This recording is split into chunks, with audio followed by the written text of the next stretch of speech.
नमस्कार, आप देख रहे हैं बेबाक। मैं अभिसार शर्मा। चुनाव आयोग इतना पक्षपाती कैसे हो सकता है? खुला खेल फर्रुखाबादी, यानी कि भारतीय जनता पार्टी कोई गुनाह करे तो तुम आंखों पर पर्दा डाल लो।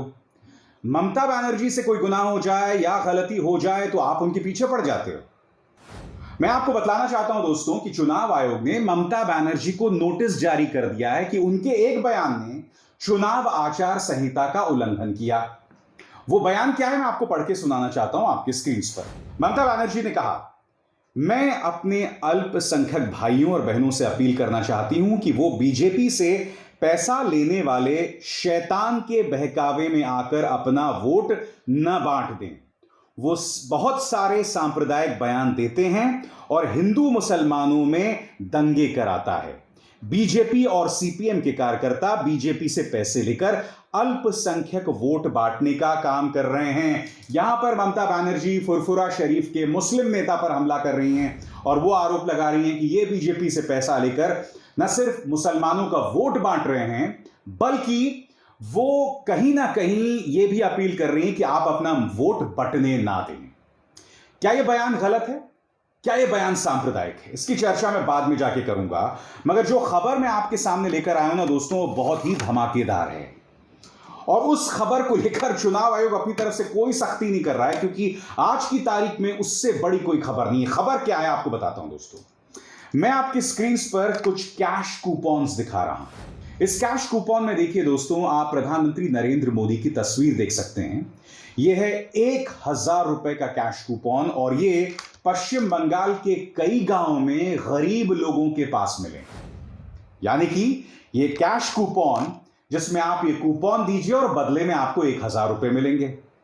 अब इस पर भारतीय जनता पार्टी नेता शांतनु, आपकी स्क्रीन पर ये है बीजेपी के नेता शांतनु, जो कुछ दिनों पहले तक तृणमूल कांग्रेस में थे। इनकी क्या सफाई है दोस्तों, ये आपको बता रहे हैं।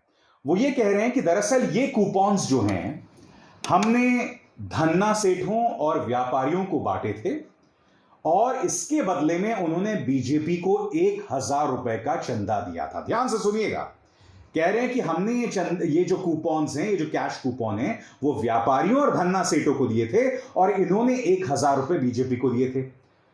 तो सवाल यहां पर यह कि अगर आपने ये चंदा, ये कूपन जो है व्यापारियों को दिए थे, तो ये पश्चिम बंगाल के गांव में बड़ी तादाद में गरीब लोगों के पास कैसे पहुंच गया?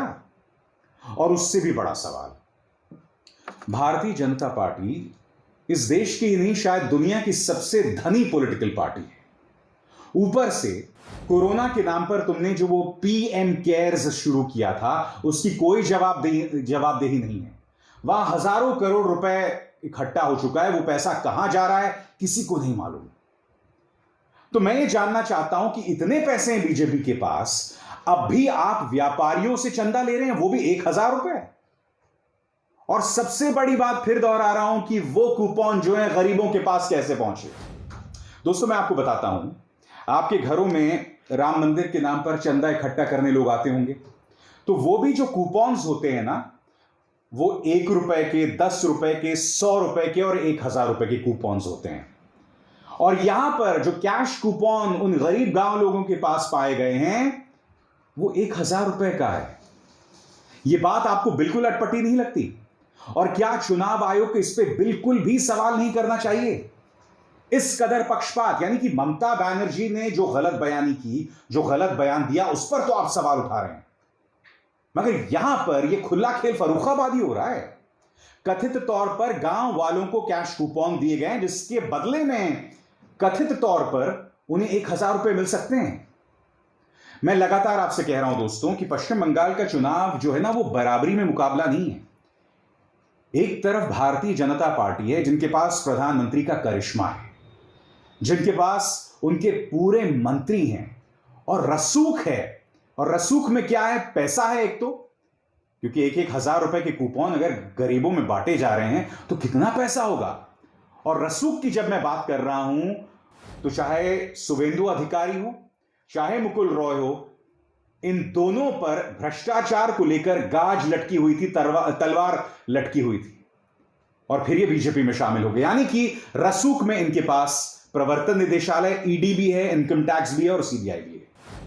और कुछ ही दिनों पहले एनआईए ने शांतनु मंडल नाम के एक तृणमूल कांग्रेस के नेता को गिरफ्तार कर लिया था उनसे पूछताछ करने के लिए।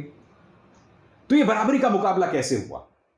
और इस चेहरे पर गौर कीजिए, असम के स्वास्थ्य मंत्री हेमंत बिस्व शर्मा, इन पर चुनाव आयोग ने खाना पूर्ति के लिए 48 घंटे की पाबंदी लगा दी थी। 24 घंटे भी पूरे नहीं हुए, उन्होंने पाबंदी हटा दी। तो मैं यही तो आपसे जानना चाह रहा हूं, यह बराबरी का मुकाबला है कहां? और मैं आपको बता दूं कि ममता बनर्जी और चुनाव आयोग में लगातार कड़वाहट बढ़ती जा रही है। यह तस्वीर देखिए दोस्तों, जिस दिन नंदीग्राम में वोट पड़ा था उस वक्त ममता बनर्जी एक पोलिंग बूथ के सामने बैठ गई थी, कह रही थी कि मेरे एजेंट को अंदर घुसने नहीं दिया जा रहा। ममता बनर्जी ने उस वक्त सख्त तेवर अपनाते हुए कहा था कि क्या चुनाव आयोग अमित शाह का एजेंट है? इसी मुद्दे पर, इस खबर के मुताबिक चुनाव आयोग को जबरदस्त नाराजगी हो गई ममता बनर्जी से, और उन्होंने कहा कि अगर आप ये बयान वापस नहीं लेंगे या अगर इस तरह का कोई बयान देंगे तो हम आप पर कार्रवाई करेंगे। तो चुनाव आयोग से मैं पूछना चाहता हूं कि 2 मिनट के लिए मान भी जाऊं मैं कि ममता बनर्जी ने आपके बारे में गलत कहा, तो मुझे 2-3 चीजें बताइए। ममता बनर्जी ने कहा कि मेरे चुनावी एजेंट को अंदर घुसने नहीं दिया जा रहा, यह उनका आरोप था। अब दृष्टिभोंगी नाम के वेबसाइट ने एक बातचीत आपको सुनाई थी, और सबसे पहले अगर किसी चैनल पर यह खबर आई थी तो वो बेबाक पर द लाइव टीवी पर आई। दोस्तों खबर क्या थी, ध्यान से सुनिए। मुकुल रॉय और शिशिर बजोरिया के बीच में बातचीत हो रही थी, जिसमें शिशिर बजोरिया मुकुल रॉय से कह रहे हैं कि मुकुल रॉय जी, जैसा कि आप जानते हैं कि चुनाव आयोग का एक नियम है कि चुनावी एजेंट उसी बंदे को बनाया जाएगा। एक पॉलिटिकल पार्टी चुनावी एजेंट उसी व्यक्ति को बना सकती है जो उस इलाके का रहने वाला है। अब चूंकि भारतीय जनता पार्टी के पास पश्चिम बंगाल में पर्याप्त समर्थक है नहीं, तो इन्होंने क्या कहा कि आप चुनाव आयोग से कहिए, शिशिर बजोरिया इस बातचीत में कह रहे हैं कि आप चुनाव आयोग से कहिए कि वो अपने नियमों में बदलाव लाएं, और उसके चलते वो लोग जो हैं किसी भी जगह से, किसी दूसरे इलाके से भी चुनावी एजेंट नियुक्त कर सकते हैं। इसका नतीजा क्या हुआ इस बातचीत का कि चुनाव आयोग ने अपने नियम बदल दिए। मैं आपसे पूछना चाहता हूं, ये जो बातचीत हुई थी मुकुल रॉय और शिशिर बजोरिया पर, क्या इस मुद्दे पर चुनाव आयोग ने कोई सफाई दी? सफाई दी कि नहीं दी, बताइए ना। अब इन 2 खबर पर गौर कीजिए। पाथरकांडी में, असम में, कृष्णेंदु पॉल नाम के बीजेपी के जो नेता थे, उनकी गाड़ी में ईवीएम की मशीन मिलती है। क्यों? क्योंकि चुनाव आयोग की गाड़ी जा रही होती है और वो खराब हो जाती है, और बहुत ही रहस्यमय और चमत्कारी तरीके से वहां से एक गाड़ी गुजरती है, उसमें इस ईवीएम की मशीन को डाला जाता है, और उस गाड़ी का मालिक कोई और नहीं बल्कि एक बीजेपी नेता था। फिर इस दूसरी खबर पर गौर कीजिए। एक चुनावी अधिकारी था, वो अपने रिश्तेदार के घर में जाकर रुक गया ईवीएम की मशीन के साथ, मगर वो रिश्तेदार टीएमसी का एक नेता था। अब मैं आपको एक और वीडियो दिखाता हूं दोस्तों, ये तमिलनाडु का वीडियो है। यहां देखिए ईवीएम की मशीन्स को किसमें ले जाया जा रहा है जानते हैं आप? स्कूटर में। देखिए वीडियो। போலீஸ் பாதுகாப்பு இல்லாம எப்படி ஏத்து போவீங்க? ஒரு போலீஸ் பாதுகாப்பு இல்லாம எப்படி ஏத்து போலாம்? கீழே போட்டுட்டீங்க ஐயா, போலீஸ் பாதுகாப்பு இல்லாம எப்படி எடுத்து போலாம்? ஐடி காட்டுனா போலீஸ்க்கு பாதுகாப்பு இல்லாம எப்படி ஏத்து போற? நீ ஐடி கார்டு, நீ எலெக்ஷன் ஆபீசர் தான் ஐடி கார்டு. அதுக்குள்ள வண்டி எடுத்துறாங்கல. ஐடி கார்டு என்ன சொன்னீங்க? 11 எப்படி உங்க கையில வந்தது? ஏப்பா இது। अब आप मुझे बताइए, चुनाव आयोग के अंदर जिसे कहते हैं ना पूरी अफरा तफरी है, पूरी अराजकता चल रही है, इन लोगों की कोई जवाबदेही नहीं। प्रधानमंत्री नरेंद्र मोदी ने यह वीडियो देखिए, जिस दिन पहले चरण का मतदान हो रहा था, प्रधानमंत्री बांग्लादेश पहुंच जाते हैं और वहां पर जाशुरेश्वरी मंदिर में जाकर शीश झुकाते हैं। वो जाशुरेश्वरी मंदिर जो मटुआ समुदाय के लिए, जो एक बहुत बड़ा वोटिंग ब्लॉक है पश्चिम बंगाल के अंदर, उनके लिए काफी मायने रखता है।